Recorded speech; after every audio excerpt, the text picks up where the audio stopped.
Stare at Alabama for Chase, Fly, Mercedes, the Alabama Slamma, Barry Nobles.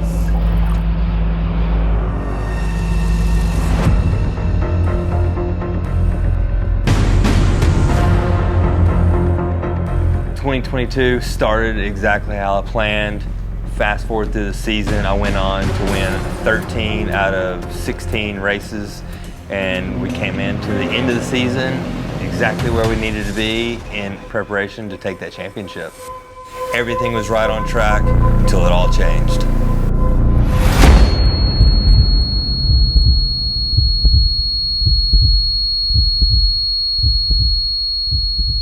I'm Barry Nobles, and this is my story. Barry, jump that double!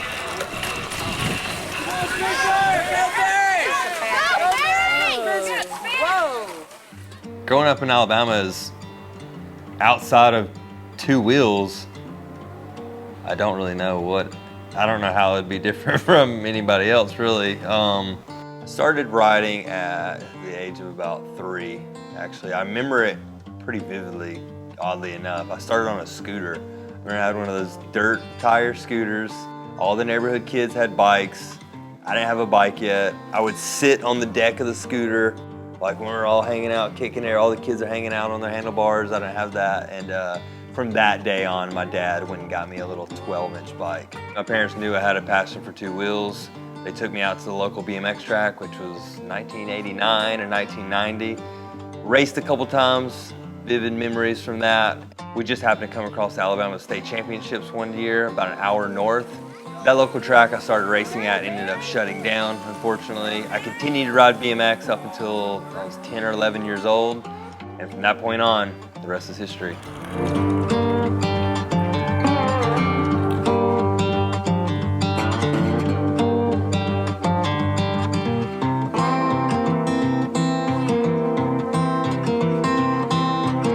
So now I want to be a BMX racer living in a small town, Wetumpka, Alabama, with literally zero BMX to do around me. The nearest track was an hour away, but I lived on a couple acres of property. My dad let me dig holes in the backyard to build jumps, so after school I'd come home and literally dig a hole every day after school, making little mounds of dirt. I was about 10 years old, so it took a while, and eventually I had my first dirt jump, which actually stepped up from the pile of manure over at the barn that I used to use as my first jump.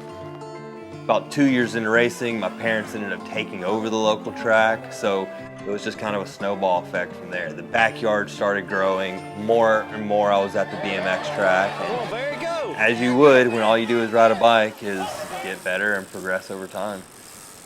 Back then, the riding spots were super limited, but nowadays, the riding spots are endless for the new generation.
Might be time I retire from trail bike edits, and that might be my sign.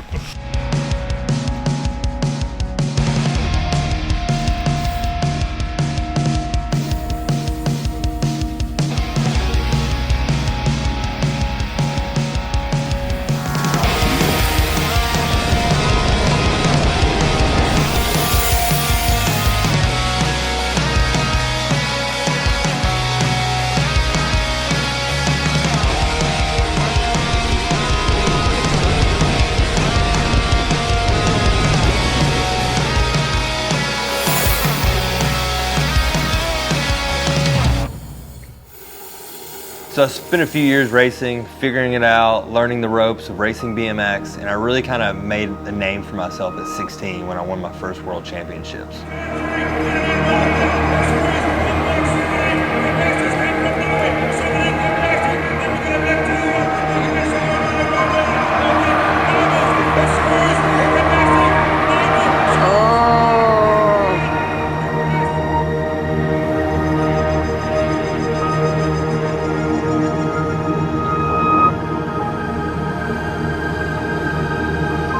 It took me a couple years to get into the flow of things in the pro class. In 2008, I won the Florida Pro title, which really gave me that confidence to know I was on the right track. From then, I went on to win the 2010 ABA Pro Cruiser title. From this point, I was really getting myself a little more established, which eventually got me into the 2012 USA Olympic Trials. The USA Trials were the top 8 hopefuls leading into the London 2012 Olympics. Out of this 8, only 1 get to go to the trials. It goes down to the final 4, first place, winner take all. Unfortunately, that winner wasn't me. I made it to the final 4, but after a mistake halfway around the track, my lap ended early. After my first Olympic run, I needed a little bit of a mental break. I've dabbled in the mountain bike world a bit, so I set the BMX bike down for a season and jumped on the mountain bike. 2013, I went on to win a dual slalom national championship, which was my first US national championship. So now I'm trying to balance mountain bike and BMX racing all in the same season.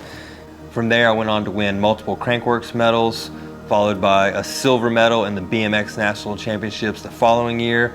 But closer we got to 2016, the more we need to buckle back down on BMX and focus on the next Olympic trials. So I'm on the gate, the final 4 guys, a position I felt like I was just in 4 years prior. With a nearly flawless lap, I ended up second behind Corbin Sherratt, who was the next US pick for the Rio Olympics. Given everything leading up to this point, finishing second behind Corbin Sherratt was an absolute win to me. From this point, I stepped away from BMX, started riding mountain bikes, and kind of pursued a freestyle passion. From 2017 to 2019, I dabbled in a bunch of different stuff. I did some Harley flat track racing, I did my freestyle events. I ended up doing a desert race right outside of Vegas called the Mint 400 on my Harley Davidson. Putting in the work in my backyard, and I was living in California at the time. Fast forward 2 months later, it got me my first invite to X Games for BMX Dirt. Right in the middle of all that, I was planning to move out of California and back to Alabama. So I'm back in Alabama. X Games didn't go quite as planned. I got this new compound to build whatever I want, so the goal was to build and get ready for next year's X Games. COVID happens, the whole world stops, every contest stops. I just continue to build. USA BMX announces a winner-take-all championship, 2020, the year of COVID. So I thought, nothing else going on, let's go race some BMX again. So I did the 2020 Grands, the winner-take-all championship. I ended up 3rd in the Vet Pro class. I completely ended up falling back in love with BMX racing. So leading into 2021, I thought, we're having a good time, let's go race BMX again. It was just for fun, but about 6 months into the season is when the competitiveness actually really started kicking in again. For the first time in my career, the only focus I had was, let's just see how fast we can actually get on BMX. I got my points up, but not quite enough. Ended up 2nd overall for 2021. At the beginning of 21, the goal wasn't to be the #1 Vet Pro, but what the goal was to be the Pro of the Year, which I ended up taking home the 2021 Golden Crank Pro of the Year, which was the People's Choice Award. So now we're ready. We got the dream team. We got a year under the belt. The fire is relit in BMX. Now it's time to really make it happen in 2022. Not far from here, we have another world-class track in the south, Cobb County BMX, right outside of Atlanta, Georgia, which is another track I love to train at and call home.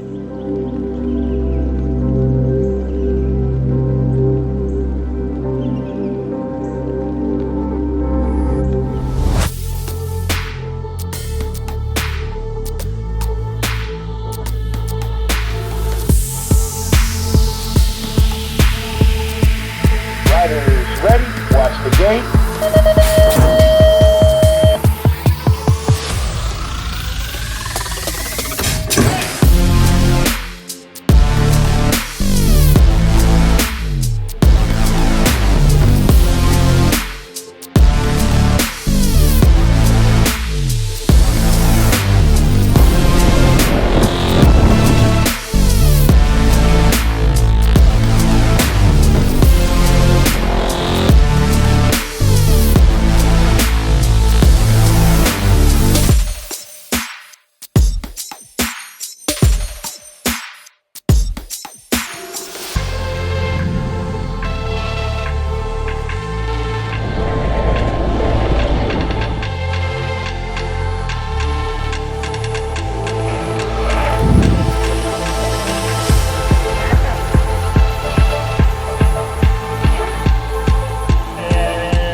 Thumbs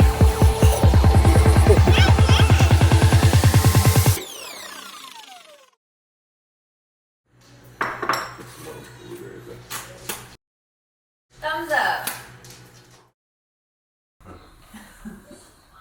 Okay, riders, random start. Riders ready. Watch the gate. Go! So this is the point of the year, nearly every year in my career, where I start to have the fall off. I'm burnt out of a long season and I just want off season to get here. But this year's different. We got a title. We need to be smart about it. I know older I get, I'm not progressing and recovering as easy as I did in my 20s, so we got to be smarter about how we go into our training every day. We've had about a month off. We're a few weeks away from Tulsa. Training has been good. We're already training in Cobb County. There was a Pro-Am going on in Peachtree, so I thought it'd be a good idea to have a little warm-up racing to kind of freshen up before Tulsa, and that's when the accident happened. 3, hey, let it rip, where they at? On the inside of the goal is very normal.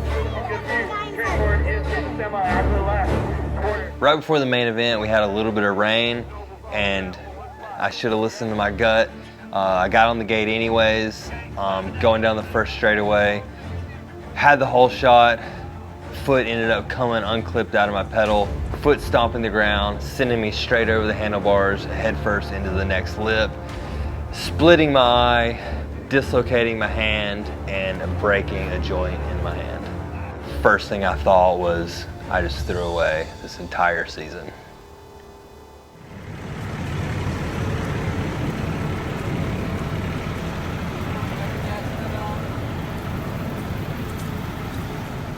Swelling is setting in nice. Still haven't sorted out this hand yet. But yeah, I'm getting moved to the trauma unit because I have bad bruising in my lungs, but no punctures, so. Hands up, class. My middle and my ring finger are about a 1/4 inch shorter than they should be because they're shoved up into my hand. So the doctor is gonna yank them back out. This should be fun. Oh my gosh. Okay. I felt it. It's okay. So that's better. Big day today. Yeah. 11 months down to the next 20 or less than 24 hours just today. How you feel? I feel good considering. So we showed up to Grand's. Haven't touched my bike since the injury. Literally couldn't do it. I was relying on just the pure determination and adrenaline once the race started. I went out there, I started practice, rolled around, took it easy, just really tried to get the feel of the track. The track was luckily one of the simplest tracks they've ever built for the Grands, but out of all years for it to be as simple as it can get, this is my year to have a simple track. So I cut practice super short. I rode bare minimum, ended up skipping the first day of racing, putting all my focus into the night show of the Grands.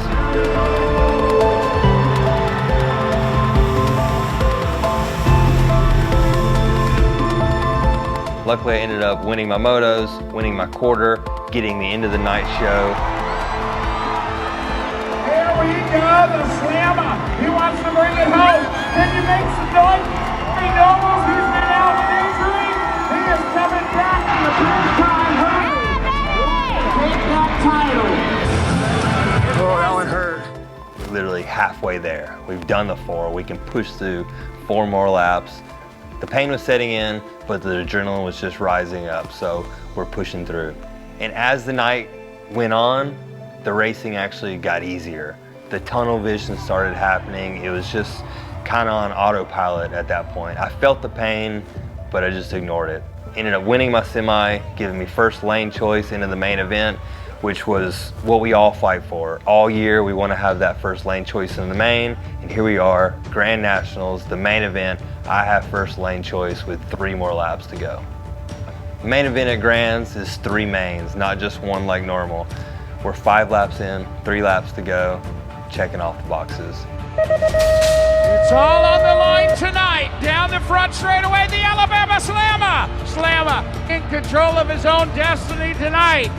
Oh yeah, it's all about Barry right now as he's getting things rolling on down that 4th straightaway. Noble's taking that first one back to the line. Boom, win the first main. 2 more to go. Roll back up, feeling good, feeling confident. Boom, gate drops, whole shot, win another lap. Where you at, Tulsa? Make some noise. Barry Noble's bringing this one back home. Getting it sealed up, getting it sealed up. 3rd round, the only thing that can stop me from winning this title is myself. And that was probably the most relaxing lap of the whole weekend. It was the last lap, lap number 8, came out of the gate, got the whole shot, cruised my way to the finish line, taking the championship. Slamma on the 1. Where are you at, Alabama Slamma fans? Back to the line, it's all Barry Nobles.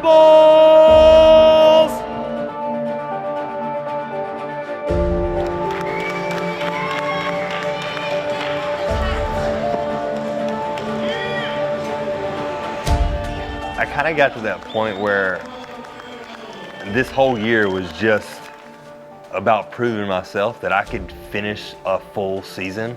Because like I said, every time I get to this point in the season, I'm so burnt out and just a lack of motivation going into grands. I never finish a season on a high. And I would just think about that moment so much, how long the season was and how much focus I put into just going fast on my bike. And there was no way I was letting a little bit of pain, as painful as it was, I wasn't gonna let that take away this entire year. And it literally ended better than I could have actually imagined. Like, I think that race would have been more stressful if I didn't have an injury to kind of block out some of that stress of, oh, it all comes down to this one race, when at the end of the day, all I had to do was go out there and ride like I've done all year, just like any other race. Grands is just another race, and I had to treat it as such.